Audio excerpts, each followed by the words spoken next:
3 tahun lalu, putriku yang hilang muncul dalam mimpiku dan berteriak, "Ibu, aku terkurung di dalam akuarium besar di rumah sebelah. Tolong keluarkan aku, Bu." Aku terbangun oleh jeritan putriku, dan segera melapor ke polisi.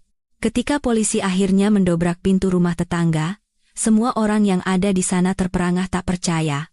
Nama saya Ratnasari, usia saya sudah lewat 50 tahun. Orang bilang, di usia seperti saya ini, anak-anak sudah dewasa dan inilah saatnya menikmati masa tua yang tenang bersama suami. Saya pun percaya bahwa saya akan bisa merasakan kebahagiaan seperti itu. Suami saya, Budi Santoso, adalah seorang pensiunan pegawai negeri sipil yang berwatak lembut dan sepanjang hidupnya hanya mengenal keluarga. Kami tinggal di sebuah rumah susun sederhana namun penuh kehangatan di Depok, sebuah kota satelit yang tak jauh dari Jakarta. Istilah tetangga adalah saudara terdekat, sangat cocok menggambarkan kehidupan kami, di mana semua orang saling membantu dalam kedamaian. Kebanggaan terbesar dan harta paling berharga bagi kami adalah putri kami, Putri. Tahun itu, usianya baru menginjak 16 tahun, usia yang indah dan mekar seperti bunga melati, wajahnya yang putih dan cantik menurun dari saya, dan ia juga sangat pandai di sekolah. Piagam-piagam penghargaan yang ia terima setiap tahun hampir memenuhi salah satu dinding rumah kami. Putri adalah anak yang begitu baik dan penurut, selalu menyapa dengan sopan dan ramah kepada siapapun, sehingga semua orang dewasa di lingkungan rusun kami menyayanginya. Setiap kali melihat putriku duduk di meja belajarnya, dengan punggung mungilnya yang sedikit membungkuk saat membalik halaman buku, hatiku selalu dipenuhi kehangatan yang tak terlukiskan. Kami sebagai orang tua tidak mengharapkan apa-apa lagi. Kami hanya ingin putri kami hidup bahagia di lingkungan yang baik, tanpa harus merasakan kesulitan seperti yang dialami generasi kami. Rusun Bahagia, tempat kami tinggal, bertolak belakang dengan namanya. Tempat itu sudah tua, dindingnya kusam dan catnya mengelupas, tangga besinya berkarat dimakan waktu, namun tempat itu adalah ruang yang sangat hangat. Saat senja, para ibu akan duduk-duduk di selasar sambil mengobrol, dan halaman rusun selalu ramai oleh suara anak-anak yang berlarian. Hidupku mengalir dengan damai, seperti sungai yang tenang tanpa riak. Sampai hari naas itu tiba. Hari itu adalah Sabtu sore. Langit yang tadinya cerah tiba-tiba mulai diselimuti awan hitam. Aku masih ingat dengan jelas saat Putri meminta izin untuk pergi ke perpustakaan umum kota. Ia mengenakan kemeja putih dengan rok seragam biru tua, rambutnya yang hitam panjang diikat rapi ke belakang. Betapa jernih dan cantiknya penampilannya saat itu. "Bu, aku mau ke perpustakaan dulu ya. Ada kelompok belajar sama teman-teman. Sebentar lagi ujian akhir, jadi harus belajar giat." Aku, yang sedang menyiapkan makan malam di dapur, menoleh ke arahnya dengan tangan yang masih berlumuran tepung. "Iya. Sayang. Hati-hati di jalan. Jangan pulang terlalu malam, ya. Ainam. Jankum. Hari ini ibu masak rendang daging sapi kesukaanmu." Putri tersenyum lebar. Matanya melengkung seperti bulan sabit. Lesung pipinya begitu manis. "Siap, Bu. Aku pasti pulang sebelum jam 7 malam." Anakku mengenakan sandalnya, menyandang ransel kecil di bahunya, lalu berlari menyusuri selasar. Suara langkah kakinya yang menggema di koridor perlahan lenyap di ujung tangga. Aku tersenyum bangga melihat punggungnya. Tanpa terasa ia sudah besar. Sudah tahu tanggung jawab untuk belajar. Dari dalam panci, aroma rendang yang gurih mulai menguar. Aku membayangkan betapa bahagianya kami sekeluarga akan berkumpul di meja makan menyantap makan malam yang hangat saat Putri pulang nanti. Namun, aku tidak pernah menyangka bahwa itulah saat terakhir aku mendengar tawa putriku dan melihat wajahnya yang manis secara utuh. Hujan sore itu bukanlah hujan biasa. Langit seolah murka, mencurahkan air dengan dahsyatnya. Angin kencang menerpa jendela dengan suara berdebam. Meskipun berada di dalam rumah, hawa dingin terasa menusuk tulang. Kulihat keluar, seluruh lingkungan seperti tenggelam dalam tirai hujan yang putih. Hatiku mulai gelisah. Jam 7 malam telah lewat, tetapi putriku belum juga kembali. Suara detak jarum jam dinding terasa seperti memalu jantungku. Ketika jam menunjukkan pukul 7:30, hidangan makan malam yang telah kutata dengan apik mulai mendingin. Di atas rendang daging sapi kesukaan Putri, lapisan minyak santan mulai membeku. Suamiku duduk di sofa sambil memegang koran, tetapi matanya terpaku pada derasnya hujan di luar. Keheningan yang menyesakkan menyelimuti rumah kami, hanya dipecah oleh suara hujan yang menghantam atap seng dan desau angin yang merintih.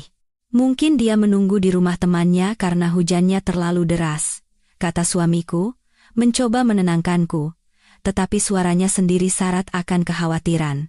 Aku menggeleng. Pikiranku kalut. Tidak, Mas. Putri bukan anak seperti itu. Kalau dia harus mampir di rumah temannya, dia pasti akan menelepon untuk memberitahu kita. Aku menekan nomor ponsel putriku untuk yang kesekian kalinya. Namun, yang terdengar hanyalah nada sambung tanpa harapan, diikuti suara operator yang mengatakan bahwa nomor yang dituju tidak aktif. Setiap kali mendengar suara itu, rasanya seperti ada tangan yang meremas jantungku. Firasat seorang ibu mulai berbisik, bahwa sesuatu yang mengerikan telah terjadi. Putri tidak akan pernah mematikan ponselnya, kecuali baterainya habis. Tetapi saat ia pergi tadi, baterainya masih penuh. Hujan di luar tidak menunjukkan tanda-tanda akan reda. Kilat yang menyambar di langit, diikuti suara guntur yang menggelegar, membuatku terlonjak kaget. Aku berjalan mondar-mandir di dalam rumah, tak bisa tenang. Senyum cerah putriku sore tadi terus terbayang di depan mata, membuatku semakin gila, berbagai pikiran buruk menghantui kepalaku. Apakah ia terpeleset di jalan yang licin? Apakah ia kehujanan dan jatuh sakit? Atau, aku tidak ingin melanjutkan pikiran itu. Melihat keadaanku yang kacau, suamiku bangkit dari sofa, dan bergegas mengenakan jas hujan. Kamu tunggu di rumah saja. Aku akan coba cari di sekitar perpustakaan. Mungkin dia sedang berteduh di suatu tempat. Aku ikut, Mas. Sahutku dengan suara gemetar sambil meraih jas hujan yang lain. Aku tidak bisa hanya duduk diam di rumah. Kita harus mencari putri kita. Info dan seran, amabidan selamatkan. Melihat wajahku yang penuh keputusasaan, suamiku tidak sanggup melarangku. Kami berdua, pasangan tua itu, bergegas mengenakan jas hujan, mengunci pintu, dan melangkah ke dalam kegelapan pekat. Hujan dan angin menghantam wajah kami tanpa ampun. Air hujan yang dingin merembes masuk melalui kerah baju, membuat seluruh tubuhku menggigil, tetapi rasa dingin itu tidak ada apa-apanya dibandingkan dengan teror yang melanda hatiku.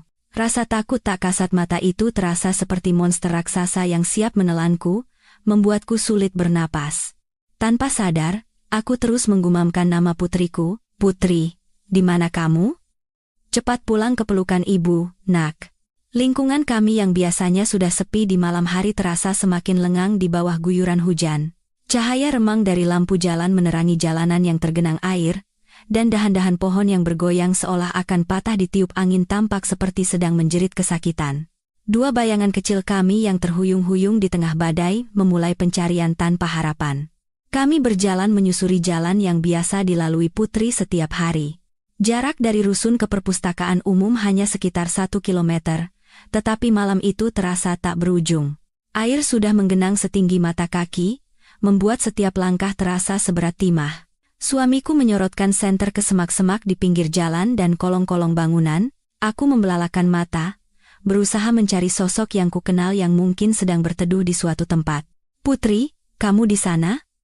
Teriak suamiku, tetapi suaranya ditelan oleh deru hujan. Putri, dengar suara ibu, nak. Aku pun ikut memanggil namanya dengan suara tercekat. Air mata bercampur dengan air hujan, mengalir di pipiku. Namun, yang menyambut kami hanyalah keheningan malam yang menakutkan dan suara hujan yang semakin deras. Kami mendatangi setiap rumah kenalan di sepanjang jalan, mengetuk pintu mereka dan bertanya. Orang-orang terkejut melihat kami berdua basah kuyup mencari putri kami. Namun, semua orang mengatakan tidak melihat putri. Beberapa dari mereka menatap kami dengan iba sambil menghela napas. Jantungku serasa jatuh ke jurang keputusasaan yang tak berdasar. Saat kami tiba di perpustakaan, gerbang besinya terkunci rapat, cahaya senter suamiku menembus celah gerbang, tetapi yang terlihat hanyalah kegelapan dan kesunyian. Satpam di pos jaga mengatakan bahwa perpustakaan tutup pukul 5 sore. Ia memang melihat seorang siswi berseragam keluar sebelum hujan turun. Tetapi ia tidak yakin apakah itu putri. Jam segitu kan banyak sekali siswi yang keluar. Pak, Mana bisa saya ingat satu persatu. Harapan terakhir kami pun sirna. Kami kembali berjalan pulang dalam diam, basah kuyup, langkah kami terasa begitu berat. Jalan pulang terasa begitu jauh dan dingin. Sesampainya di rusun, kami masih memegang sisa harapan, berkeliling halaman sambil memanggil nama putri kami.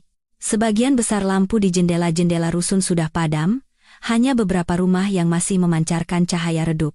Di mataku, rusun bahagia kini hanyalah tumpukan beton yang dingin dan bisu.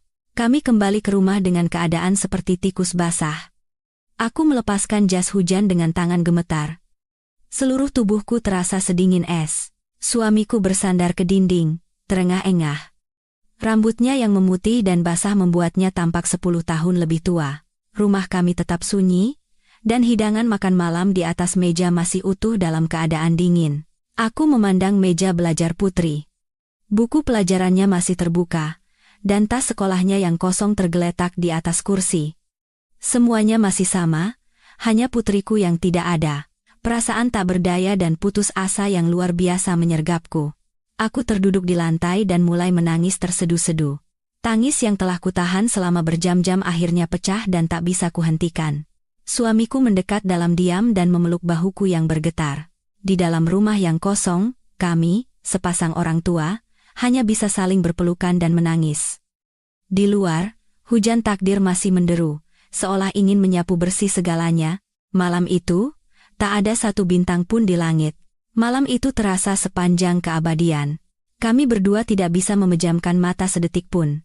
Setiap kali ada suara kecil dari selasar, aku akan terlonjak, berharap itu adalah suara langkah kaki putriku, tetapi semua kembali hening. Saat fajar menyingsing, hujan mulai reda, hanya menyisakan suara tetesan air yang jatuh dari ujung atap. Ketakutan di dalam diriku mencapai puncaknya. Aku sadar, kami tidak bisa hanya menunggu. Mas, kita harus lapor polisi, kataku dengan suara serak karena menangis semalaman.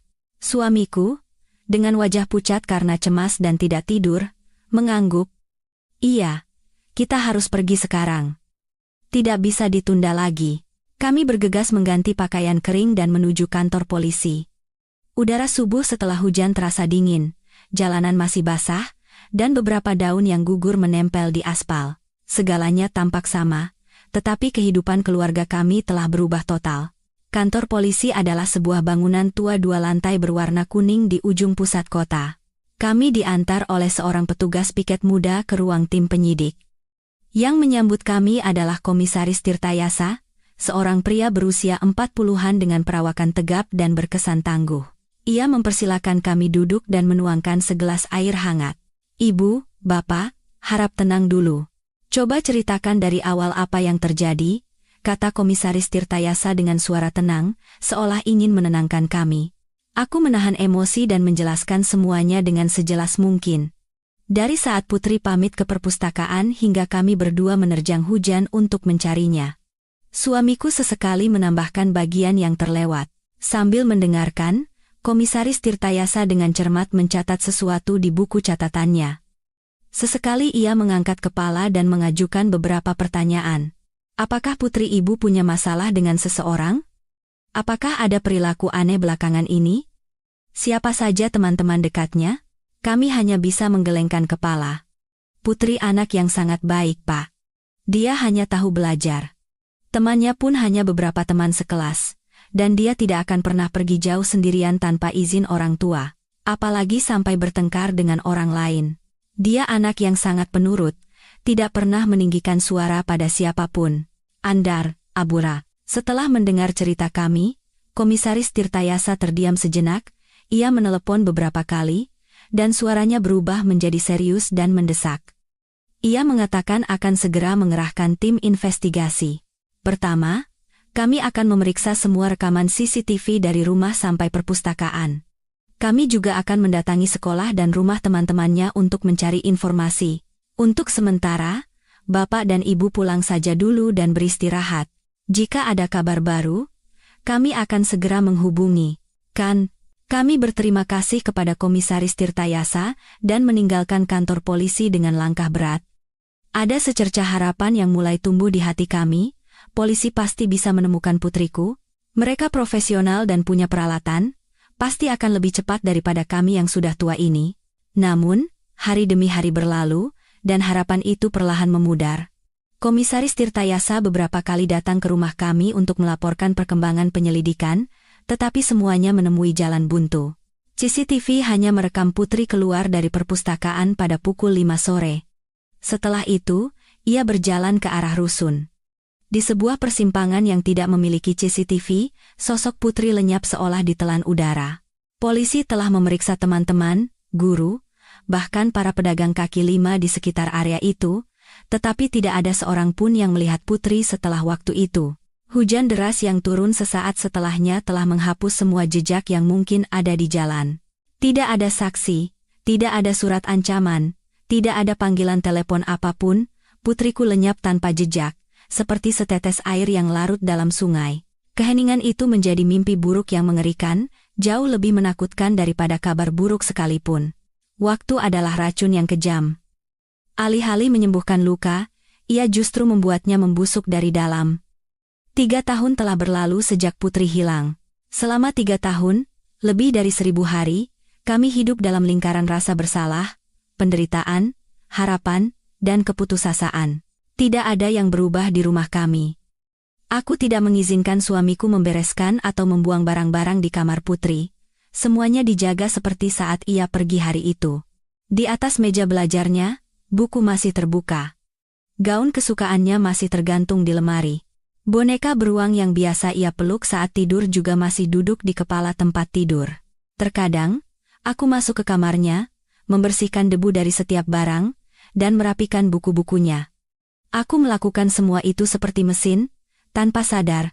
Aku ingin merasa seolah kehangatan putriku masih tertinggal di suatu tempat di sini. Namun, setiap kali melakukannya, hatiku hancur berkeping-keping. Kamar itu bersih dan rapi, tetapi kosong dan dingin tanpa kehidupan, seperti sebuah kotak kaca yang memajang kenangan indah namun menyakitkan. Suamiku berubah dari pria yang ceria, dan banyak bicara menjadi pendiam dan muram.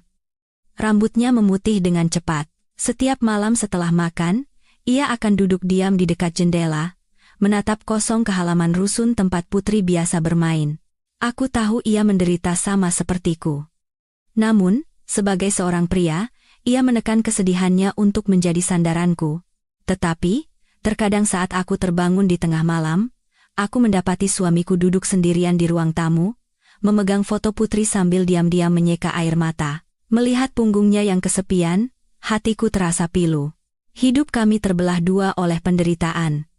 Di siang hari, kami berusaha hidup seperti orang normal. Aku pergi ke pasar, memasak, dan membersihkan rumah. Suamiku membaca koran dan menonton berita. Tetapi di malam hari, penderitaan itu kembali hidup dan menggerogoti jiwa kami. Di meja makan, hanya ada 2 bayangan kami yang duduk berhadapan dalam diam, memaksakan diri menelan makanan. Suara tawa sudah lama hilang dari rumah ini. Kami telah melakukan semua yang kami bisa. Kami mencetak ribuan lembar selebaran berisi foto dan informasi Putri, menempelkannya di tiang listrik, halte bus, dan stasiun kereta. Setiap kali ada kabar tentang anak yang mirip Putri, sejauh apapun tempatnya, suamiku akan langsung pergi mencarinya. Namun, setiap kali ia pulang dengan wajah lelah dan mata yang semakin cekung. Harapan yang menyala redup selalu padam dengan sia-sia. Para tetangga pada awalnya sering datang untuk menanyakan kabar dan menghibur kami, tetapi seiring berjalannya waktu, mereka kembali ke kehidupan masing-masing. Sapaan mereka menjadi jarang, digantikan oleh tatapan iba dan kasihan. Aku takut dengan tatapan itu. Aku mulai menghindari orang dan menutup diri. Rumah kami menjadi pulau yang sepi di tengah keramaian rusun. Luka kehilangan seorang anak tidak pernah sembuh. Ia menjadi bagian dari hidup kami, sebuah penderitaan kronis. Terkadang aku bertanya pada diri sendiri, sampai kapan kami harus hidup di neraka ini? Selama 3 tahun penderitaan itu, kesehatanku menurun drastis. Aku menderita insomnia parah. Sepanjang malam aku hanya berguling-guling di tempat tidur, menatap langit-langit yang gelap, kepalaku dipenuhi pertanyaan tanpa jawaban. Di mana putriku? Apakah ia masih hidup? Atau sudah tiada? Jika masih hidup, mengapa ia tidak kembali kepada orang tuanya? Ribuan pertanyaan menyiksaku setiap malam. Lalu, aku mulai mengalami mimpi aneh. bukan mimpi biasa yang kabur dan acak-acakan. Mimpi itu begitu nyata hingga membuatku merinding. Setiap malam, begitu aku terlelap, adegan yang sama selalu berulang. Dalam mimpi, aku berdiri di depan sebuah ruang air yang luas dan besar. Airnya biru dan jernih, tetapi kedalamannya tak terhingga. Lalu, dari bawah air, putriku muncul. Ia masih mengenakan seragam sekolah yang ia pakai di hari ia hilang. Rambut hitam panjangnya mengambang di permukaan air. Wajahnya pucat dan matanya terpejam, tetapi ia tidak terlihat menderita.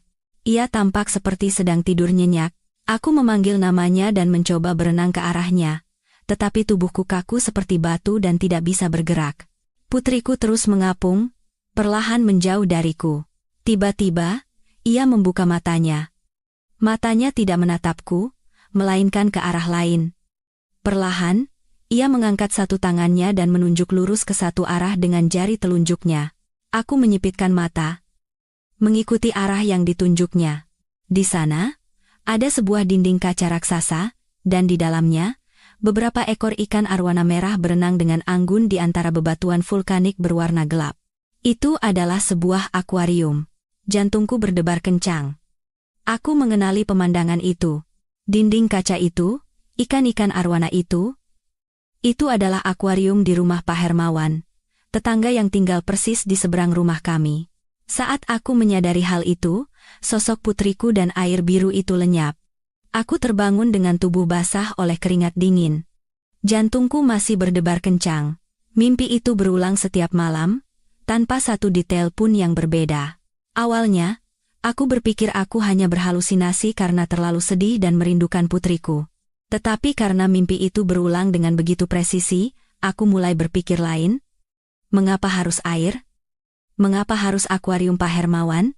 Firasat seorang ibu, sesuatu dari lubuk hatiku yang paling dalam, berteriak dengan kuat. Aku tidak lagi menganggapnya sebagai mimpi biasa. Ini adalah pesan. Putriku sedang mencoba memberitahuku sesuatu. Mungkinkah putriku ada di dalam akuarium itu? Pikiran gila itu membuatku merinding, tetapi pikiran itu tidak pernah lepas dari kepalaku, baik saat tidur maupun saat terjaga. Aku mulai mempercayai cerita yang tidak masuk akal itu. Sebuah keyakinan yang lahir dari cinta dan keputusasaan seorang ibu yang kehilangan anaknya. Dengan keyakinan samar yang kudapat dari mimpi itu, aku memutuskan untuk memberitahukannya pada suamiku. Suatu pagi, saat kami duduk di meja makan dalam diam, aku menarik napas dalam-dalam dan memberanikan diri untuk bicara. Mas, akhir-akhir ini aku terus memimpikan putri. Suamiku mengangkat kepalanya. Ada sedikit minat di matanya yang lelah. Mimpi apa lagi? Aku bermimpi putri berada di dalam air biru, lalu menunjuk ke rumah Pak Hermawan. Dia menunjuk lurus ke akuarium arwana raksasa di rumahnya. Aku mengucapkan kalimat itu dengan cepat, dengan suara bergetar, tidak berani menatap mata suamiku. Sepertinya, ada sesuatu di akuarium itu. Mungkin putri kita? Sebelum aku selesai bicara, suamiku memotong. Kamu ini mulai berpikir yang tidak-tidak lagi. Kamu hanya kelelahan dan berhalusinasi. Mana mungkin putri kita ada di sana? Itu tidak masuk akal. Suamiku menghela napas dengan suara sedih. Aku tahu hatimu sakit. Aku juga begitu. Tapi kita harus lebih realistis. Jangan berpegang pada mimpi yang tidak jelas seperti itu. Polisi kan sudah memeriksa semuanya. Pak Hermawan itu juga sudah diperiksa 3 tahun lalu, dan alibinya sempurna. Mendengar kata-kata suamiku, harapan yang baru saja mekar di hatiku seolah disiram air dingin. Aku tahu perkataannya logis. Orang waras manapun tidak akan percaya bahwa putrinya ada di dalam akuarium tetangga hanya karena sebuah mimpi. Tetapi firasatku, yang hanya dimiliki oleh seorang ibu, berteriak bahwa aku benar. Tapi aneh kan, Mas? Kenapa aku memimpikan hal yang sama setiap malam? Mimpinya begitu nyata, tidak seperti mimpi biasa. Aku mencoba meyakinkannya, tetapi suamiku hanya menggelengkan kepala pelan lalu pergi ke balkon untuk merokok. Aku merasa kesepian dan tak berdaya. Bahkan suamiku sendiri, yang telah menemaniku seumur hidup, tidak mempercayaiku. Apa yang harus kulakukan sekarang? Haruskah aku berteriak kepada dunia bahwa putriku sedang meminta tolong dari dalam mimpi? Orang-orang pasti akan menganggapku gila karena kesedihan. Sejak hari itu, obsesiku semakin parah. Aku tidak bisa tidur lagi. Begitu memejamkan mata, bayangan putriku yang mengapung di air biru selalu muncul. Yang lebih menyakitkan adalah kenyataan bahwa rumah kami dan rumah Pak Hermawan saling berhadapan, dipisahkan oleh halaman. Setiap malam, saat semua sunyi, aku bisa mendengar suara filter akuarium dari rumah Pak Hermawan. Suara mendengung yang monoton itu, yang dulu tidak pernah kuperhatikan, kini terasa seperti jarum yang menusuk gendang telinga dan hatiku yang berdarah. Suara itu seperti panggilan dari dunia tak terlihat, seperti bisikan putriku dari kedalaman air. Aku mulai takut pada rumahku sendiri. Aku tidak mau pergi ke balkon atau melihat ke arah rumah Pak Hermawan. Namun pada saat yang sama, dorongan kuat untuk melakukan sesuatu terus mendesakku. Aku tidak bisa hanya duduk diam dan mati seperti ini. Meskipun harapannya hanya 1:1.000.000, meskipun orang-orang akan menganggapku gila, aku harus mengungkap kebenarannya. Firasat seorang ibu memberitahuku, jawaban atas hilangnya putriku, ada di balik pintu besi dingin Pak Hermawan, di seberang halaman itu. Pak Hermawan adalah tetangga yang sudah tinggal di sana sejak kami pindah ke rusun ini. Ia tinggal sendirian di rumah seberang. Kudengar istrinya meninggal muda karena sakit, dan mereka tidak punya anak. Pak Hermawan seumuran dengan suamiku, tetapi terlihat jauh lebih tua. Tubuhnya kurus, punggungnya sedikit bungkuk, dan wajahnya selalu berkerut. Ia hidup sangat menyendiri dan tertutup, hampir tidak pernah berinteraksi dengan tetangga. Kalaupun berpapasan, ia hanya akan mengangguk sekadarnya lalu berjalan cepat, menghindari tatapan orang lain. Semua orang di rusun ini tahu bahwa Pak Hermawan memiliki sifat yang aneh. Ia tidak punya teman, dan tidak ada kerabat yang pernah mengunjunginya. Hidupnya seolah hanya berpusat pada beberapa ekor ikan arwana. Ia merawat ikan-ikan itu dengan lebih telaten daripada merawat anak. Setiap pagi, ia terlihat mengganti air dan memberi makan ikannya. Kudengar, ikan arwananya sangat langka dan mahal, harga satu ekornya bisa setara dengan harga sebuah rumah. Hal yang paling mencolok dan misterius dari rumahnya adalah akuarium raksasa itu. Itu bukan akuarium biasa yang ada di rumah-rumah. Akuarium itu ditanam di dalam dinding, memakan hampir setengah dari ruang tamunya, dan terlihat seperti akuarium mini di kebun binatang. Kacanya sangat tebal, dan airnya selalu berwarna kehijauan karena lampu di dalamnya. Pemandangan beberapa ekor arwana merah sebesar lengan orang dewasa yang berenang anggun di balik kaca itu tampak indah, tetapi juga sedikit menakutkan. 3 tahun lalu, saat putri hilang, polisi juga mendatangi dan memeriksa rumah Pak Hermawan, sama seperti penghuni lainnya. Saat itu, ia memberikan kesaksian bahwa pada sore yang hujan itu, ia hanya menonton TV dan merawat akuariumnya di rumah, dan tidak mendengar atau melihat sesuatu yang aneh. Ia berbicara dengan tenang dan jelas kepada polisi, dan tidak ada hal yang mencurigakan. Lagi pula, ia adalah seorang duda yang hidup sendiri. Tidak ada alasan baginya untuk terlibat dengan seorang gadis berusia 16 tahun. Karena itu, ia segera dicoret dari daftar orang yang dicurigai. Tetapi sekarang, di mataku, semua tentang Pak Hermawan terlihat mencurigakan, kesendiriannya, sifatnya yang aneh, dan terutama, akuarium raksasa itu semuanya diselimuti misteri. Mengapa seorang pria yang hidup sendiri membutuhkan akuarium sebesar itu? Mengapa ia mencurahkan seluruh waktu dan perhatiannya pada ikan-ikan yang tak berperasaan itu? Dan mengapa? Dalam mimpiku, putriku menunjuk ke arah akuarium itu. Pertanyaan-pertanyaan itu terus berputar di kepalaku. Aku mulai mengingat detail-detail kecil yang dulu tidak pernah kuperhatikan. Saat aku menjemur pakaian di balkon dan tidak sengaja melihat ke arah rumahnya, tirai ruang tamunya selalu tertutup rapat, hanya menyisakan celah yang sangat kecil. Di malam hari, satu-satunya cahaya yang keluar dari rumah itu adalah cahaya hijau redup dari akuarium. Pak Hermawan seperti siput yang selalu bersembunyi di dalam cangkangnya yang keras. Apa yang ia sembunyikan di balik pintu itu? Di balik dinding kaca akuarium itu? Kecurigaanku semakin besar, berubah menjadi keyakinan kuat bahwa aku harus menyingkap tabir rahasia itu. Sejak kecurigaanku tumbuh, aku mulai mengamati Pak Hermawan secara diam-diam. Aku tidak lagi menghindari melihat ke arah rumahnya. Sebaliknya, sebagian besar waktuku kuhabiskan duduk di dekat jendela kamarku, sedikit menyingkap tirai, dan mengamati setiap gerak-geriknya. Pak Hermawan memiliki rutinitas yang sangat teratur. Tepat pukul 6 pagi, ia membuka pintu dan melakukan senam di selasar. Pukul 7, ia pergi ke pasar membawa keranjang belanja.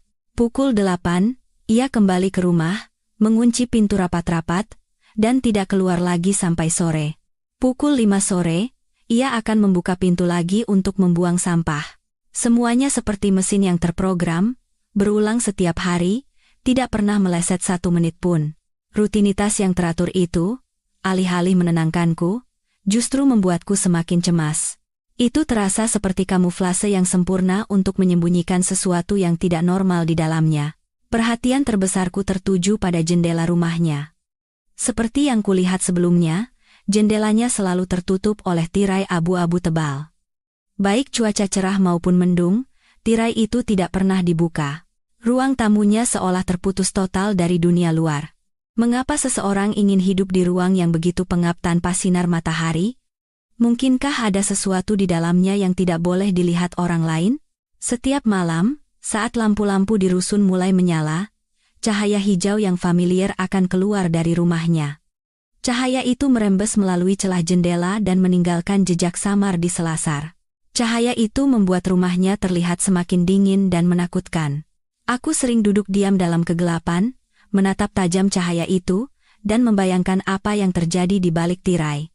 Aku membayangkan putriku terkurung di sana, meminta pertolongan dengan putus asa dari dalam air biru.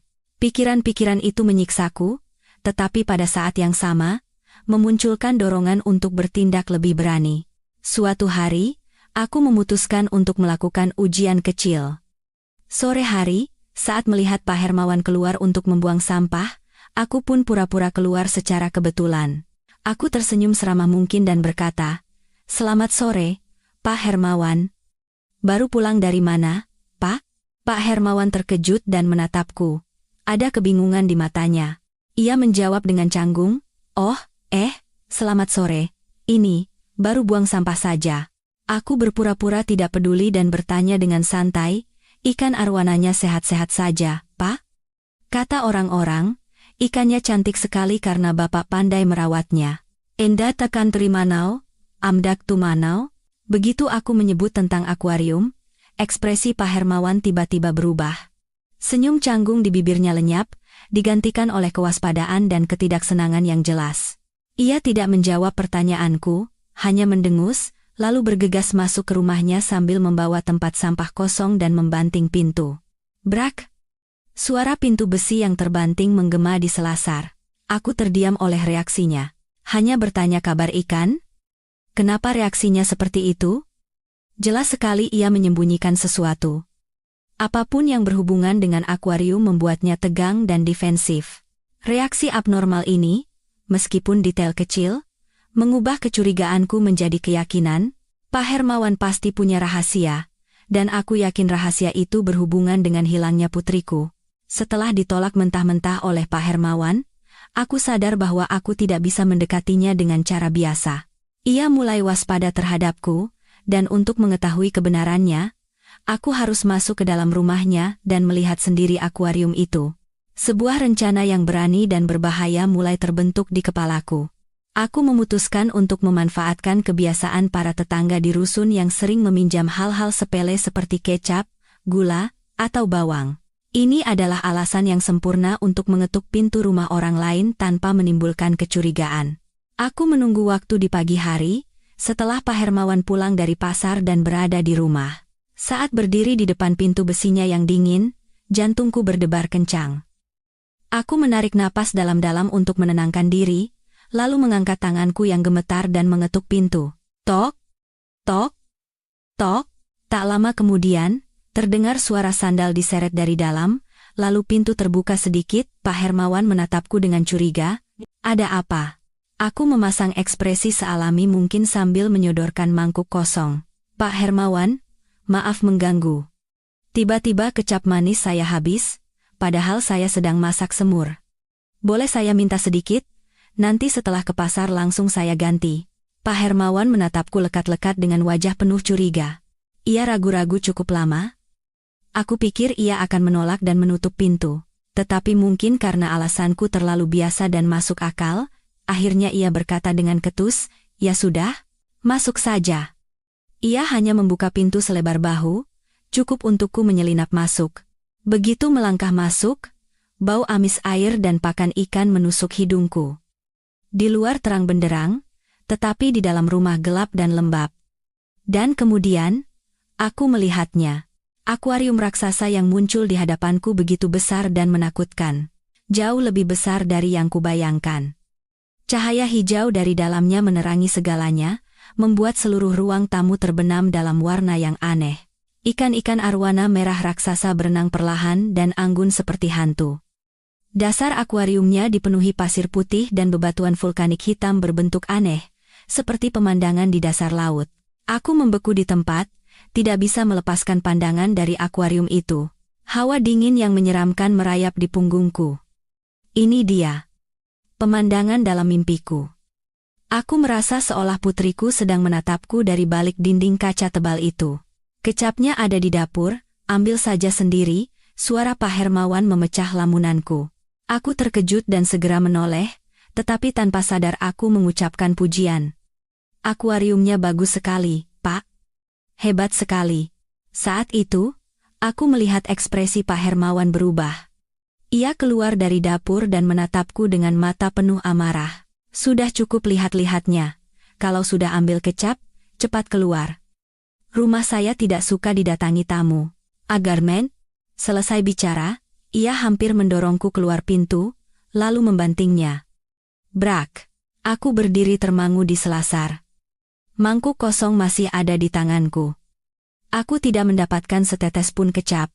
Tetapi aku mendapatkan apa yang kuinginkan. Reaksinya yang kasar dan penuh kewaspadaan saat aku memuji akuariumnya itulah bukti yang paling pasti. Ia takut. Ia takut ada orang lain yang menaruh perhatian pada akuarium itu. Jika itu hanya akuarium biasa, mengapa harus takut? Firasatku benar, mimpiku benar. Di bawah air biru itu, ada rahasia mengerikan yang tersembunyi, dan aku bersumpah, bahkan dengan nyawaku sebagai taruhan, aku akan menyeret rahasia itu ke dalam terang. Kembali ke rumah, aku membanting pintu dan bersandar di baliknya sambil terengah-engah. Jantungku masih berdebar seperti genderang perang. Akuarium yang menakutkan itu dan sikap Pak Hermawan tidak bisa hilang dari pikiranku. Rasa takut awalku segera berubah menjadi emosi lain, kemarahan. Kemarahan yang hebat membara di dadaku. Manusia itu, tetangga aneh yang selama ini tidak pernah kita curigai. Apa yang ia sembunyikan di rumahnya selama 3 tahun ini? Apa yang ia lakukan pada putriku? Semakin kupikirkan, aku tidak bisa menahan amarah. Aku mengepalkan tangan dan berjalan mondar-mandir. Aku berharap punya kekuatan untuk mendobrak pintunya, mengobrak-abrik segalanya, dan menemukan putriku. Tetapi aku sadar aku tidak bisa bertindak sendiri. Aku hanya seorang wanita lemah. Aku butuh bantuan hukum. Kali ini, aku tidak akan membiarkan siapapun mengabaikan kata-kataku. Aku punya bukti. Meskipun itu hanya firasat dan reaksi mencurigakan Pak Hermawan, bagiku itu lebih pasti daripada bukti fisik apapun. Aku mencari suamiku. Ia sedang membaca koran di kamar. Aku menceritakan semua yang baru saja terjadi. Dari pura-pura meminjam kecap, masuk ke rumahnya, hingga kemarahannya yang panik saat aku menyinggung soal akuarium. Sekarang Mas percaya. Kan? Ini pasti perbuatannya. Kalau dia tidak bersalah, kenapa reaksinya seperti itu? Pasti ada sesuatu di dalam akuarium itu. Mas, kita harus segera lapor polisi. Suaraku tegas, tanpa keraguan sedikit pun. Kali ini, suamiku tidak mengabaikanku. Wajahnya mengeras saat mendengar ceritaku, alisnya yang tebal berkerut dalam-dalam. Mungkin keyakinan di mata dan suaraku telah meyakinkannya, atau mungkin di lubuk hatinya ia juga mulai merasa ada yang tidak beres. Ia terdiam sejenak, lalu mengangguk. Baiklah, kita ke kantor polisi. Kali ini, kita harus menuntut mereka untuk menyelidiki sampai tuntas. Mendengar kata-kata suamiku, aku merasa seperti beban seberat gunung terangkat dari pundakku. Akhirnya, ada yang mempercayaiku dan berdiri di sisiku. Kami tidak menunda 1 menit pun, kami bergegas berganti pakaian, mengunci pintu, dan langsung menuju kantor polisi. Saat bertemu Komisaris Tirtayasa lagi, sikapku benar-benar berbeda. Aku bukan lagi ibu yang meratap putus asa. Di hadapannya kini berdiri seorang ibu yang terbakar oleh amarah dan tekad untuk menuntut keadilan bagi putrinya. Aku menjelaskan kembali semua kecurigaanku, menekankan mimpi yang berulang dan, terutama, reaksi abnormal Pak Hermawan. Pak Komisaris, saya tahu apa yang saya katakan mungkin terdengar tidak masuk akal, tapi firasat seorang ibu tidak pernah salah. Tolong, sekali ini saja, percaya pada saya. Tolong periksa akuarium di rumah Pak Hermawan. Saya merasa putri saya ada di tempat yang sangat dekat, dan jawabannya ada di sana. Jika kali ini tidak ditemukan apa-apa, saya akan menanggung semua konsekuensinya. Bapak boleh menghukum saya karena menghalangi tugas kepolisian, saya akan terima. Aku mengucapkan kalimat terakhirku nyaris berteriak, dan air mata pun tumpah. Suamiku meletakkan tangan di bahuku dan menatap Komisaris Tirtayasa dengan tatapan memohon. Penderitaan yang terpendam selama 3 tahun kini menjadi kekuatan yang tak tergoyahkan. Kami tidak akan pergi sebelum mendapatkan jawaban yang memuaskan. Komisaris Tirtayasa mendengarkan cerita kami dalam diam. Wajahnya tidak menunjukkan emosi apapun, tetapi keningnya berkerut. Ia adalah seorang detektif veteran, terbiasa dengan kasus-kasus rumit dan penderitaan keluarga korban. Ia paham bahwa orang yang putus asa bisa berpegang pada keyakinan yang paling tidak realistis. Ketika aku selesai bicara, ia masih duduk diam, mengetuk-ngetuk meja dengan jarinya. Keheningannya membuat udara di ruangan itu terasa semakin berat. Aku menahan napas dan menunggu, berdoa dalam hati. Akhirnya, ia angkat bicara. Suaranya tetap tenang dan rendah. Ibu, Bapak, saya sangat memahami dan bersimpati dengan penderitaan kalian. Tetapi, tolong pahami juga posisi kami. Hukum bekerja berdasarkan bukti. Kami tidak bisa sembarangan menggeledah rumah warga hanya berdasarkan mimpi dan firasat. 3 tahun lalu, kami sudah memeriksa Pak Hermawan secara menyeluruh. Ia tidak punya motif, dan tidak ada satupun petunjuk yang mengarah padanya. Jantungku serasa berhenti berdetak. Lagi-lagi logika dan prosedur. Aku tahu perkataannya benar. Tetapi bagaimana aku bisa menerimanya? Tapi reaksinya? Pak, kenapa dia begitu ketakutan saat saya menyinggung akuariumnya? Bukankah itu bukti? Bantahku dengan suara marah. Itu bisa saja karena sifatnya yang aneh dan tidak suka orang lain mencampuri urusan pribadinya. Itu tidak cukup untuk dijadikan bukti hukum, Bu. Jelas Komisaris Tirtayasa dengan tenang. Aku putus asa. Semua usahaku sepertinya akan sia-sia. Air mata mulai mengalir lagi dari mataku. Tepat pada saat itu, suamiku, yang sedari tadi diam, angkat bicara. Suaranya serak dan pelan, tetapi penuh bobot.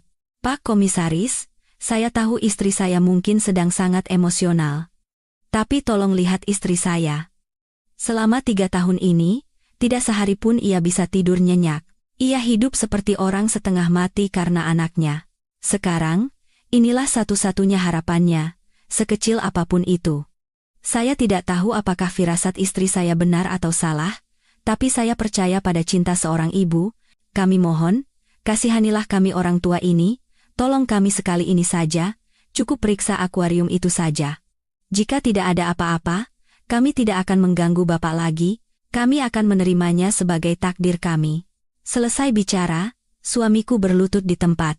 Pria yang seumur hidupnya tegar dan tidak pernah menundukkan kepala pada siapapun, kini berlutut di hadapan orang yang usianya jauh di bawahnya. Aku terkejut dan mencoba membangunkannya. Tetapi ia menepis tanganku. Tindakan suamiku membuat Komisaris Tirtayasa panik. Ia bergegas bangkit dan mendekati suamiku. Bapak, jangan begini.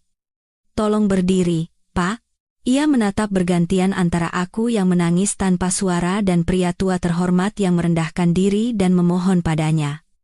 Aku melihat kilatan simpati dan iba di matanya. Mungkin penderitaan kami yang tak berujung dan cinta kami yang tak terbatas telah menggerakkan hati detektif yang tegar ini. Ia terdiam cukup lama, tampak berkonflik batin. Akhirnya, ia menghela napas panjang. Baiklah. Bapak dan Ibu, tolong berdiri. Saya tidak bisa mengeluarkan surat perintah penggeledahan, tetapi saya bisa membentuk tim untuk mengunjungi rumah Pak Hermawan dengan alasan inspeksi keamanan dan pencegahan kebakaran. Ini adalah kegiatan rutin di lingkungan ini. Dalam proses itu, kami akan secara kebetulan memeriksa area sekitar akuarium dengan lebih teliti. Dengan begitu, kami tidak melanggar hukum dan bisa menjawab keraguan Bapak dan Ibu. Anhapia Pulo Pian, Amas Driban. Mendengar kata-katanya, telingaku berdengung. Aku tidak percaya dengan apa yang kudengar. Harapan kembali menyala, lebih terang dari sebelumnya. Aku dan suami saling berpandangan dan menangis haru. Kami menggenggam tangan Komisaris Tirtayasa dan berulang kali mengucapkan terima kasih. Ia tidak hanya bertindak dengan nalar seorang polisi, tetapi juga dengan hati seorang manusia. Sore itu, Komisaris Tirtayasa menepati janjinya. Sebuah tim yang terdiri dari 3 orang, termasuk dirinya, datang ke rusun bahagia. Mereka mengenakan pakaian preman dan datang dengan mobil biasa agar tidak menarik perhatian. Komisaris Tirtayasa berpesan pada kami untuk tetap tenang di dalam rumah dan tidak melakukan apapun yang bisa memancing kecurigaan Pak Hermawan. Aku bersembunyi di balik jendela, mengamati langkah mereka dengan jantung yang berdebar kencang. Tim penyidik berkeliling rusun, mengetuk beberapa pintu rumah lain untuk basa-basi, lalu berhenti di depan rumah Pak Hermawan. Semuanya tampak seperti inspeksi keamanan lingkungan yang biasa dan alami.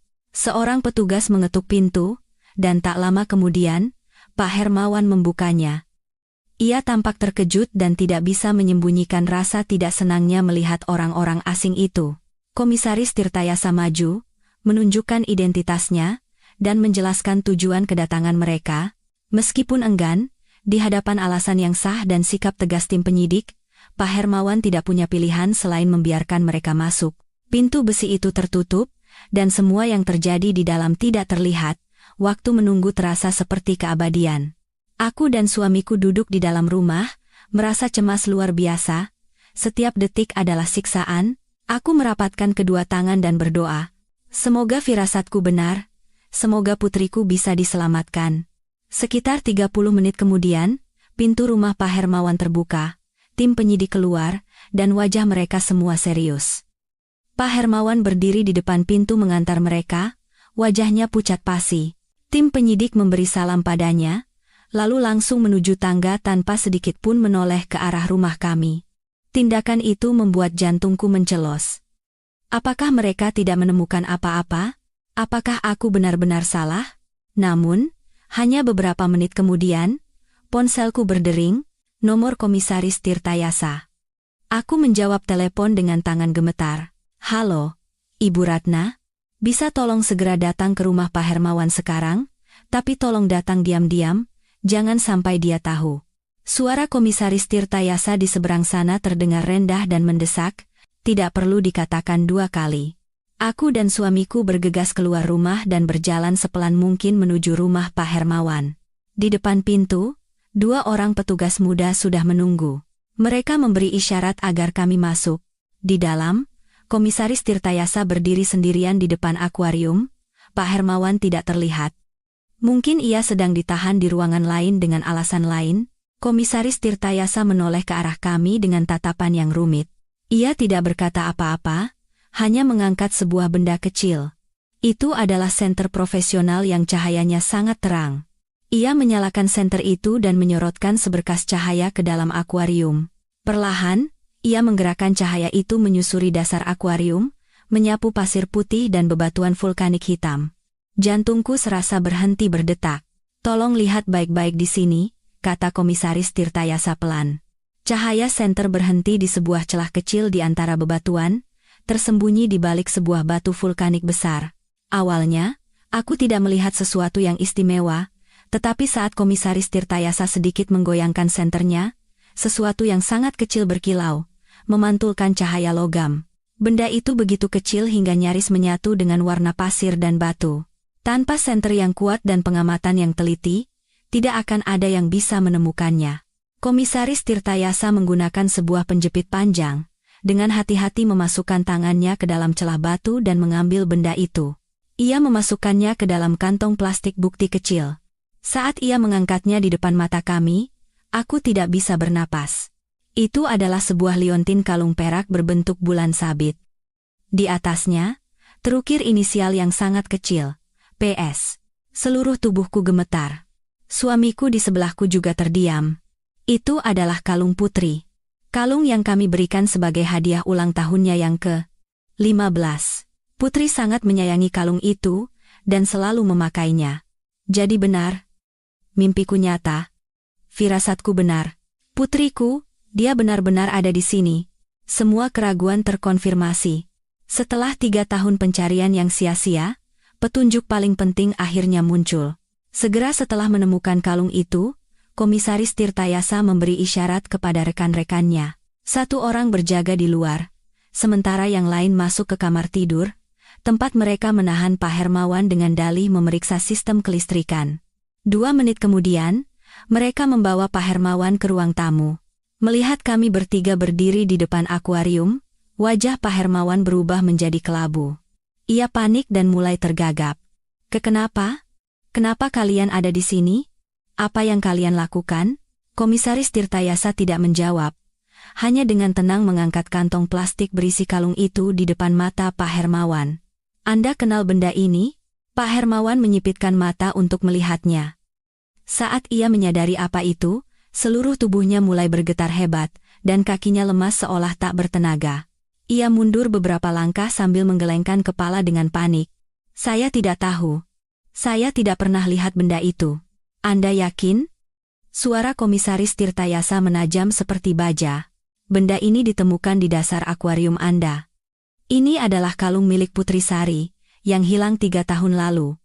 Putri dari Bapak dan Ibu ini. Sekarang, apa ada yang ingin Anda katakan? Wajah Pak Hermawan memucat seperti kertas, dan keringat dingin mengalir deras dari dahinya. Ia masih berusaha mengelak. Saya tidak bersalah. Saya tidak tahu apa-apa. Mungkin benda itu tidak sengaja masuk. Saya benar-benar tidak tahu. Tetapi ekspresinya yang ketakutan dan bicaranya yang tergagap sudah menjelaskan segalanya. Komisaris Tirtayasa menatap lurus ke matanya. Tatapannya setajam pisau. Ia mulai menggunakan teknik interogasi yang menusuk psikologi pelaku kejahatan. Pak Hermawan, lebih baik Anda bicara jujur. 3 tahun lalu, tanggal 17 Juni sore, hujan turun sangat deras. Anda bilang Anda sedang menonton TV di rumah, tetapi tetangga di bawah Anda bersaksi bahwa sekitar pukul 6 sore, mereka mendengar suara gaduh, suara pertengkaran, dan suara barang pecah dari rumah Anda. Saat itu, kesaksian itu dianggap tidak relevan, tetapi sekarang situasinya berbeda. Komisaris Tirtayasa berhenti sejenak, mengamati reaksi Pak Hermawan. Ia terengah-engah, matanya terus bergerak gelisah. Komisaris Tirtayasa melanjutkan dengan nada yang lebih kuat. Menurut rekaman CCTV, Putri Sari menghilang di gang dekat rusun ini. Dari sana ke rumah Anda hanya butuh 5 menit berjalan kaki. Sesaat setelah itu, hujan deras turun. Semuanya terjadi begitu cepat, dan terlihat seperti kebetulan. Apa yang Anda lakukan pada Putri? Kenapa kalungnya bisa ada di akuarium Anda? Apakah Anda tahu bahwa dengan teknologi sekarang, kami bisa memeriksa setiap butir pasir di akuarium ini untuk menemukan jejak sekecil apapun? Mengelak hanya akan memperberat hukuman Anda. Setiap kata dari Komisaris Tirtayasa adalah palu godam yang menghancurkan benteng pertahanan terakhir Pak Hermawan. Ia menatap kosong ke arah akuarium, lalu menatap kami dengan mata yang dipenuhi ketakutan dan kebencian. Ia sadar ia tidak bisa mengelak lagi. Rahasia yang ia kubur selama 3 tahun akhirnya terungkap. Tiba-tiba, Pak Hermawan ambruk ke lantai, memegangi kepalanya dengan kedua tangan dan mulai menangis. Tetapi itu bukan tangisan penyesalan, itu adalah tangisan marah dan getir dari seseorang yang terpojok. Saya tidak sengaja. Saya tidak bermaksud membunuhnya. Itu kecelakaan. Mendengar kata membunuh, telingaku berdengung dan kakiku lemas. Jika suamiku tidak menahanku, aku pasti sudah pingsan. Jadi putriku sudah tidak ada di dunia ini.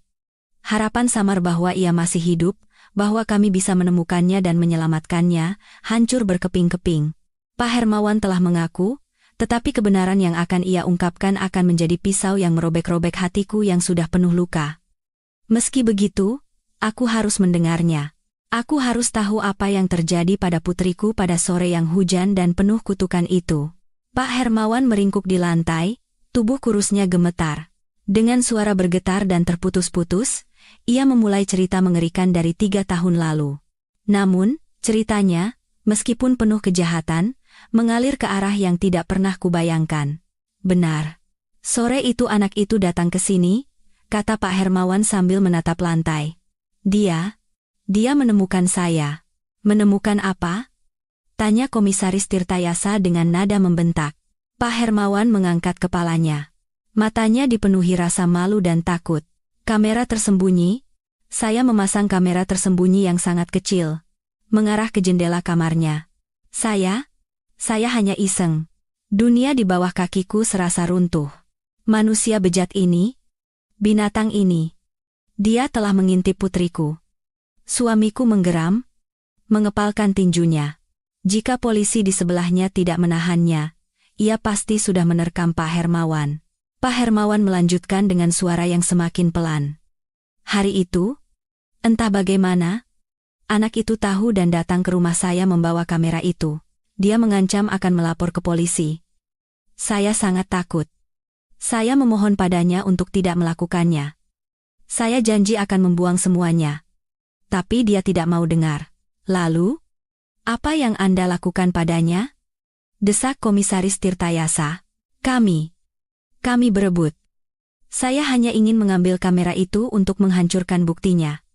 Saat kami saling dorong, saya tidak sengaja mendorongnya terlalu keras.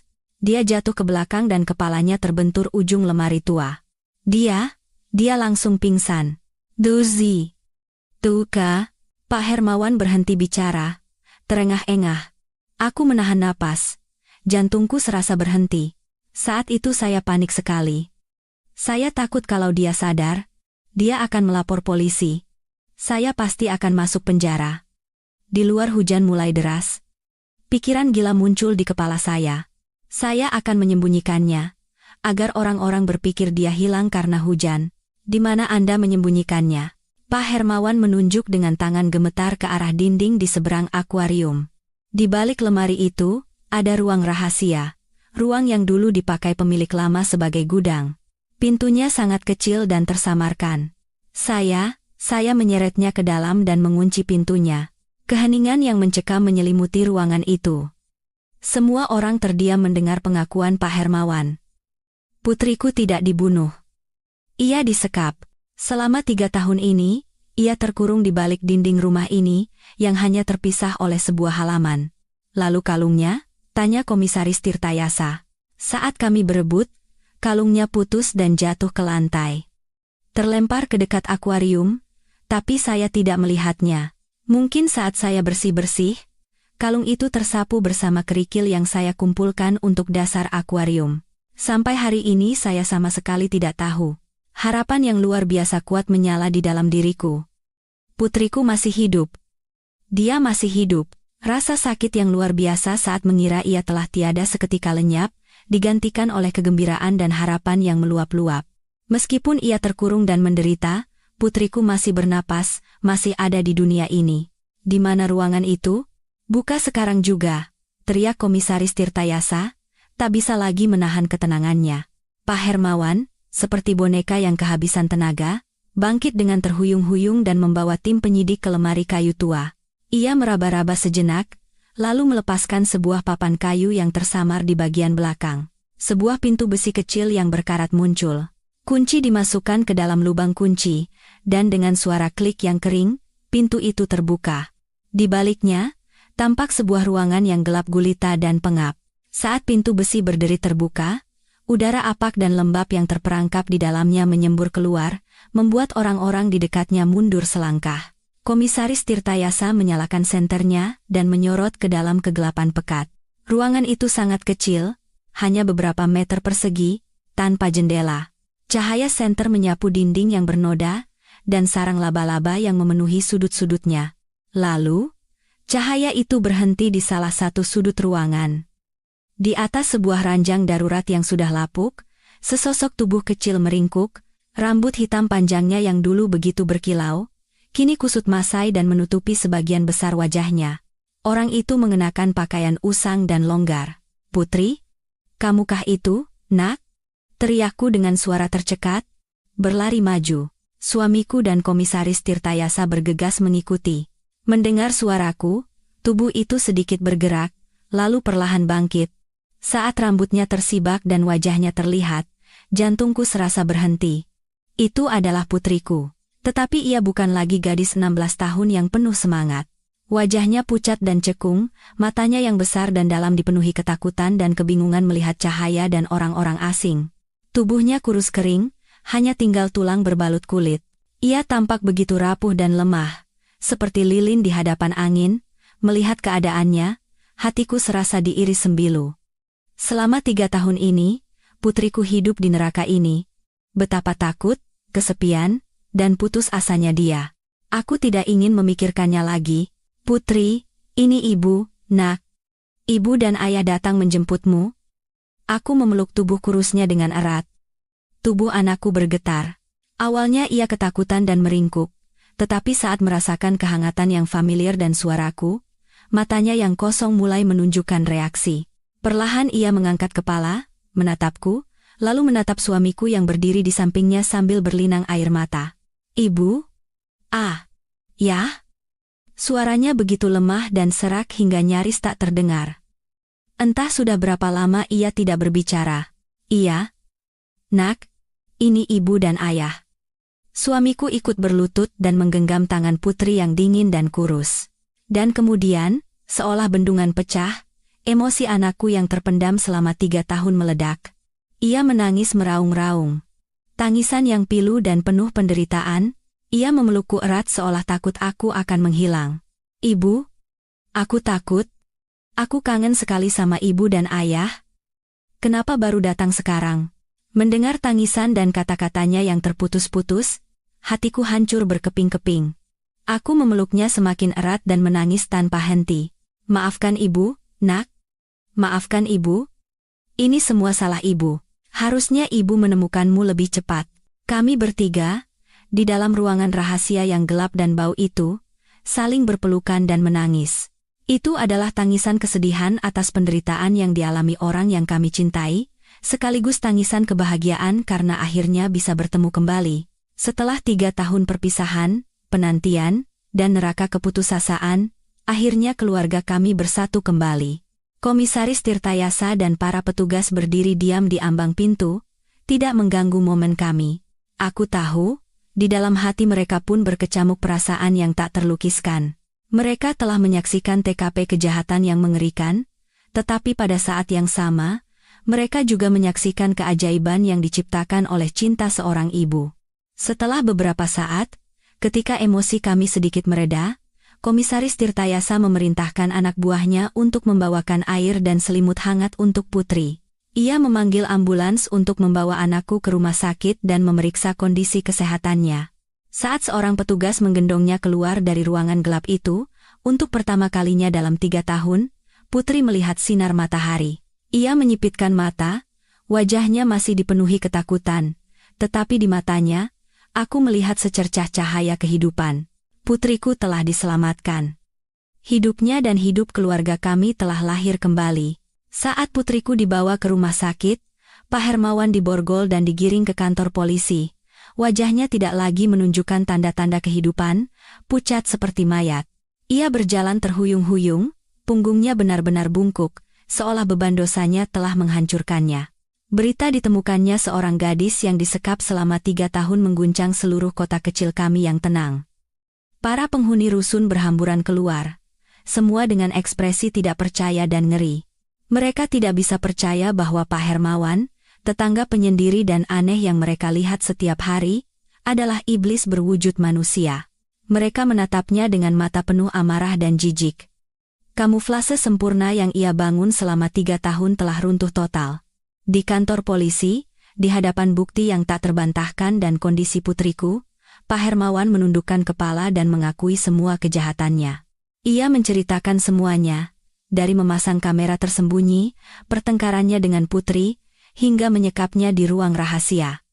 Menurut pengakuannya, setelah membuat putri pingsan, ia mengurungnya di sana.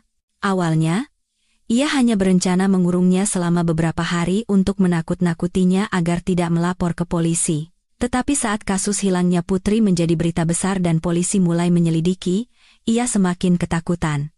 Ia takut jika melepaskan putri, ia akan dilaporkan dan menerima hukuman berat.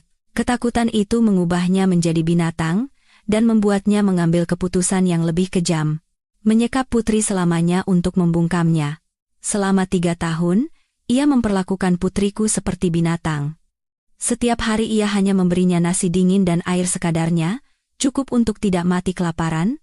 Ia tidak pernah mengajaknya bicara, tidak pernah membiarkannya melihat sinar matahari, membaca buku, atau melakukan kegiatan apapun. Ia ingin membuat putri menjadi bodoh, kehilangan ingatan dan kemampuan berkomunikasi, agar jika suatu saat nanti perbuatannya terbongkar, kesaksian putri tidak akan dianggap sah. Mendengar pengakuannya yang disampaikan melalui Komisaris Tirtayasa, aku dan suamiku merasa lemas. Kejahatan Pak Hermawan jauh lebih mengerikan dari yang kami bayangkan. Ia tidak hanya merampas 3 tahun masa muda putriku, tetapi juga menghancurkannya secara fisik dan mental. Kemarahan di dalam diriku mencapai puncaknya. Aku hanya berharap hukum akan memberinya hukuman yang setimpal. Beberapa bulan kemudian, persidangan digelar. Sidang Pak Hermawan menarik perhatian seluruh kota. Di ruang sidang, ia hanya menunduk, tidak berani menatap siapapun. Dalam pernyataan terakhirnya, ia meminta maaf kepada keluarga kami dengan suara lirih dan memohon keringanan hukuman. Tetapi dosanya tidak bisa dimaafkan. Dengan berbagai dakwaan, termasuk penyekapan ilegal, pelanggaran privasi, dan penganiayaan, majelis hakim menjatuhkan hukuman maksimal kepada Pak Hermawan, penjara seumur hidup, tanpa kemungkinan pembebasan bersyarat. Mendengar putusan itu, aku menangis. Itu adalah air mata kelegaan dan keyakinan pada keadilan. Meskipun putusan itu tidak akan bisa mengganti luka yang dialami putriku dan keluarga kami, setidaknya iblis itu telah membayar perbuatannya. Keadilan, meskipun datang terlambat, akhirnya ditegakkan. Iblis itu telah dikurung, dan tidak akan pernah bisa menyakiti siapapun lagi. Putusan terhadap Pak Hermawan adalah sebuah kelegaan batin, tetapi perjalanan untuk menyembuhkan luka putriku baru saja dimulai. 3 tahun penyekapan dalam kegelapan meninggalkan trauma yang mendalam pada anakku. Di rumah sakit, dokter mendiagnosis bahwa putri menderita malnutrisi parah, atrofi otot karena kurang gerak, dan terutama, masalah psikologis yang serius. Ia menderita gangguan stres pasca trauma, PTSD. Ia takut pada kegelapan dan ruang sempit, dan akan terlonjak kaget jika mendengar suara keras. Ia menjadi pendiam dan tertutup, matanya selalu dipenuhi kebingungan dan ketakutan. Melihat keadaannya, hatiku terasa pilu. Setelah putri keluar dari rumah sakit, kami memutuskan untuk menjual rumah kami di Rusun Bahagia. Tempat itu terlalu terikat dengan kenangan yang menyakitkan. Kami membeli sebuah rumah kecil di pinggir kota, dengan taman yang cerah. Kami berharap lingkungan baru yang damai akan membantu pemulihan putriku. Hari-hari pertama di rumah baru sangat sulit. Putri masih belum bisa lepas dari bayang-bayang masa lalunya. Di malam hari, ia akan berteriak karena mimpi buruk, dan di siang hari, ia hanya duduk sendirian di kamarnya, menatap kosong keluar jendela. Kami berdua, dengan sabar, selalu berada di sisinya. Aku memasak makanan lezat yang dulu ia sukai, menceritakan cerita-cerita lucu, dan menonton film komedi bersama. Suamiku merawat taman, menanam banyak mawar kesukaan putri. Ia juga membelikan seekor anak anjing kecil untuk menjadi temannya, dan kami menamainya Harapan. Kami juga secara rutin membawa putri ke seorang psikolog. Psikolog itu, seorang wanita parubaya yang sangat lembut dan pengertian, dengan sabar mengajak putri bicara, mendengarkannya, dan melalui terapi yang tepat, membantunya perlahan-lahan membuka diri. Proses penyembuhan sangat lambat, tetapi kami tidak pernah menyerah. Cinta keluarga adalah obat terbaik.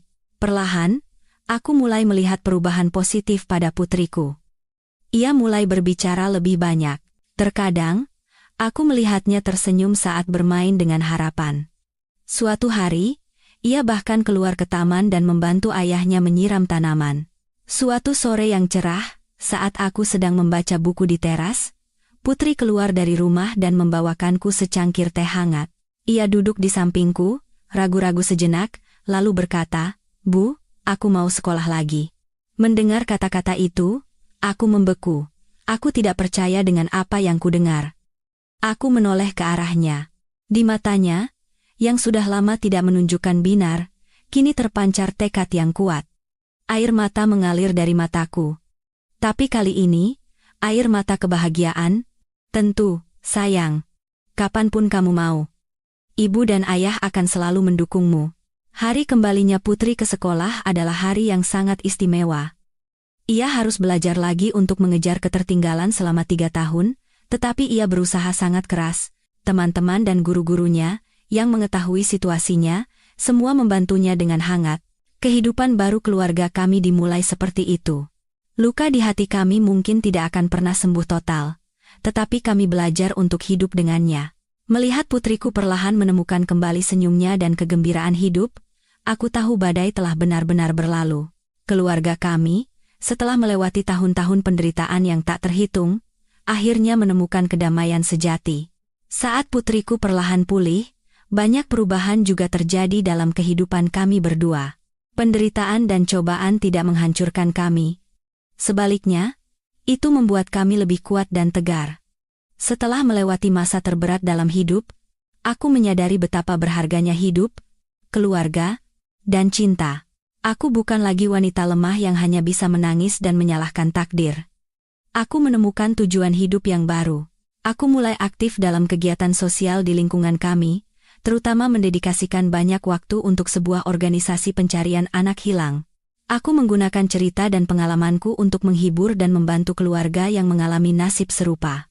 Aku memahami penderitaan dan keputusasaan mereka lebih dari siapapun.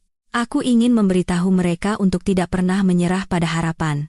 Keajaiban itu nyata, dan firasat seorang ibu serta cinta keluarga memiliki kekuatan yang luar biasa. Setiap kali aku bisa membantu sebuah keluarga bersatu kembali, atau sekadar memberikan sedikit penghiburan dan harapan, hidupku terasa lebih berarti. Rasa sakit dari masa lalu pun terasa sedikit memudar. Suamiku juga berubah. Ia tidak lagi pendiam dan muram, ia menjadi lebih ceria dan terbuka. Ia bergabung dengan klub catur di balai warga, dan sesekali ikut denganku dalam kegiatan sosial. Menemukan kembali putrinya seolah menyalakan kembali api dalam hidupnya. Setelah melewati begitu banyak badai, cinta kami menjadi semakin dalam dan kuat. Kami belajar menghargai setiap momen kebersamaan, setiap kali kami bisa makan bersama sebagai satu keluarga. Putri, dengan usaha yang tak kenal lelah, akhirnya lulus SMA dengan nilai yang sangat baik.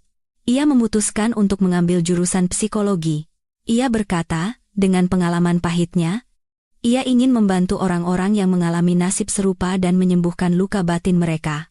Mendengar itu, aku dan suamiku sangat bangga. Putriku tidak hanya bertahan hidup, tetapi ia terlahir kembali dari abu menjadi pribadi yang lebih kuat dan penuh kasih. Cinta, ketabahan, dan keyakinan telah membantu keluarga kami melewati cobaan terberat. Kami tidak hanya menemukan kembali putri kami, tetapi juga menemukan kembali diri kami sendiri, dan menemukan makna hidup yang lebih mulia. Kami telah membuktikan bahwa sekejam apapun takdir, selama ada cinta dan harapan, manusia bisa mengatasi segalanya. Beberapa tahun kemudian, kehidupan keluarga kami membuka babak baru yang penuh cahaya dan kebahagiaan. Rumah kecil kami di pinggiran kota selalu dipenuhi tawa. Putri, setelah lulus kuliah, menjadi seorang psikolog yang kompeten.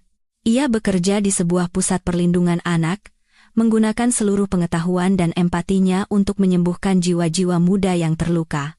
Melihatnya tumbuh menjadi wanita yang dewasa, percaya diri, dan penuh kasih, aku dan suamiku merasakan kepuasan dan kebahagiaan yang tak terhingga. Putri kami tidak hanya menjadi kebanggaan kami, tetapi juga sumber inspirasi bagi banyak orang. Terkadang di akhir pekan, kami sekeluarga berziarah ke makam kakek neneknya. Tetapi kami tidak lagi datang dengan kesedihan. Kami menceritakan kepada mereka tentang kehidupan baru keluarga kami, tentang cucu mereka yang kuat dan hebat, dan tentang keluarga-keluarga lain yang telah kami bantu. Aku terus aktif dalam kegiatan sosial, dan organisasi pencarian anak hilang tempatku bergabung semakin berkembang, membantu lebih banyak keluarga bersatu kembali. Kisah keluarga kami menjadi simbol harapan dan bukti nyata kekuatan cinta seorang ibu. Setiap kali kami menghadapi kesulitan atau cobaan dalam hidup, kami akan mengingat kembali hari-hari yang telah kami lalui. 3 tahun yang seperti neraka, mimpi-mimpi yang seperti kutukan, dan saat kami menemukan putri kami di ruangan gelap itu. Kenangan itu bukan lagi rasa sakit, melainkan sumber kekuatan dan pengingat. Itu mengingatkan kami bahwa kami telah melewati yang terburuk, dan tidak ada lagi yang bisa menghancurkan kami. Hidup terus berjalan, dengan suka dan duka, dengan luka yang tak akan pernah hilang. Tetapi di atas semua itu, selalu ada cinta dan harapan. Keluarga kami telah belajar untuk menghargai setiap hari kami hidup, setiap momen kebersamaan. Kami tahu, apapun yang terjadi di masa depan, cobaan apapun yang diberikan kehidupan, cinta keluarga akan selalu menjadi mercusuar yang menuntun kami, dan harapan tidak akan pernah padam.